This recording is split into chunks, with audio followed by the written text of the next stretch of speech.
Mr. Garrison. Mr. Garrison, I presume. I'm glad you came. Sorry about the precautions. Security. I could give you a false name, but I won't. Just call me X.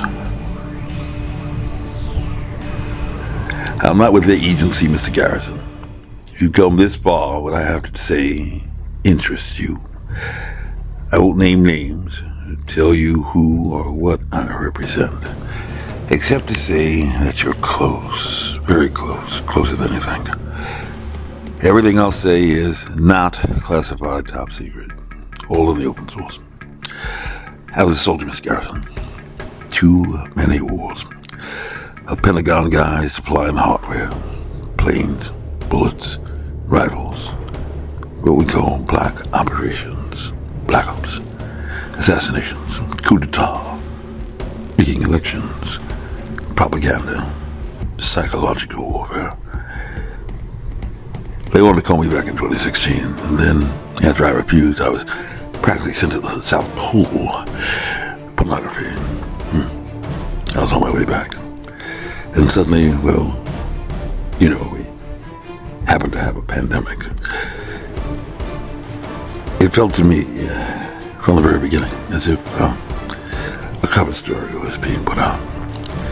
Like we would in Black Ops. After I came back, I asked myself, why was I, a former director of ops, sent to the South Pole to do a job many others could have done, thousands of others would have sought, without question. I wondered if it couldn't have been because, one of my regular routines, if I'd been in Washington, would have been to order additional security.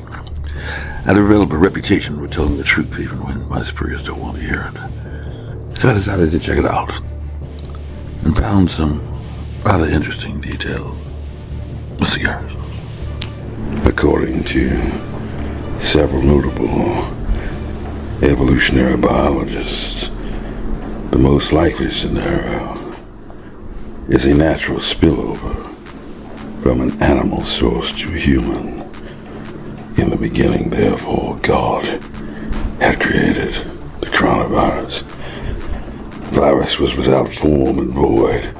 Darkness was upon the face of the deep, and the Spirit of God moved upon the pandemic to say, let it begin.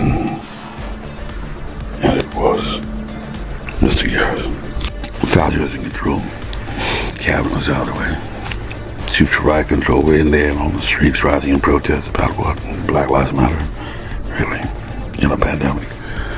Fact checkers were deployed in the press to stop the wrong stories from spreading medical misinformation.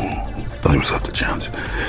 The truth could not be allowed to escape alive, Mr. Garrison, and sadly things were never quite the same after that. Our new Vietnam started for real. There was an air of make-believe at the Pentagon, CIA in the air. Those wasn't Black Ops, it was all fiction crap. But there was something deeper, uglier. We hit with a virus, it was met with silence and spread unchecked. And that's not just hyperbole. It put on a war footing, Mr. Garrison. Denials for days, weeks, and months that led to more deaths, more infections, more stress, and more loneliness. Photos and videos from 2019 feel like they were taken in another era. The last vacation, the last birthday with friends, last holiday with extended family. Well, it was different, very different for everyone. We all lost something. This virus kept us apart, Miss Garrison.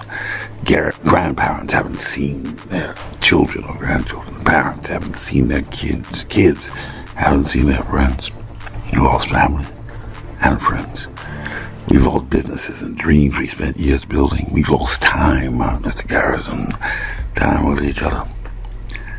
And our children have lost so much time with their friends, time with their schools. No graduation ceremonies this spring. No graduations from college, high school, moving up ceremonies. There's something else we lost, Mr. Garrison. We lost faith. Faith question whether our government and our democracy can deliver on the really hard things for the American people. Why? Why? That's the real question, isn't it, Mr. Garrison? Why? The how and the who is just scenery for the public. Oswald, Ruby, Cuba, the mafia keeps them guessing like a game. Prevents them from asking the most important question. Why? Why was Kennedy killed? Who benefited? Who was the power to cover it up? Who? Now these days everything is cellularized, digitized. No one said he must die. No vote. Nothing's on paper. There's no one to blame. No one to blame at all. It's as old as a crucifixion, Mr. Garrison. Military firing squad, 5 bullets, 1 blank. No one's guilty. Everybody's in the power structure. Had a plausible deniability explanation. No compromising connections. Except at the most secret point, Mr. Garrison, Yunnan, the place that nobody talks about, and it must succeed. Nobody, how many die or how much it costs, the perpetrators must be on the winning side and never subject to prosecution for anything from anyone, especially not Yunnan. That is coup d'etat. Doesn't matter who shot from what rooftop, part of the scenery. They've done it throughout history. Kings are killed, politics and power, nothing more. Don't take my word for it. You're thinking war is the organizing principle for all society, the state of nature, a life of war. Every man against every man, living a life solitary, poor, nasty, brutish, and short. How exhilarating. I can give you background, Mr. Garrison. You find the foreground, the little things. Dig. You're the only one who can bring this to trial. That's important. It's historic. You don't have a choice anymore. Be honest. Your only chance is to come up with a case. Something. Anything. Make arrests, stir the shitstorm, hope to start a chain reaction of people coming forward. Only then will it crack and begin tumbling down. Fundamentally, people are suckers for the truth. And the truth is on your side, Bubba. I just hope you can get a break. Begin in Yunnan, where it all started. In the beginning was the virus, and the word of the virus was with God. The word was pandemic. We need to find this God in Yunnan.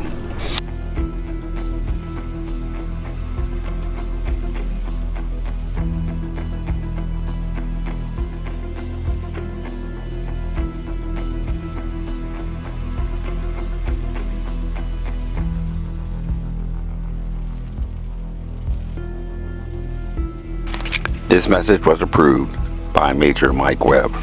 Honest. This has been a Filmways presentation, darling. And y'all go back now. Yeah.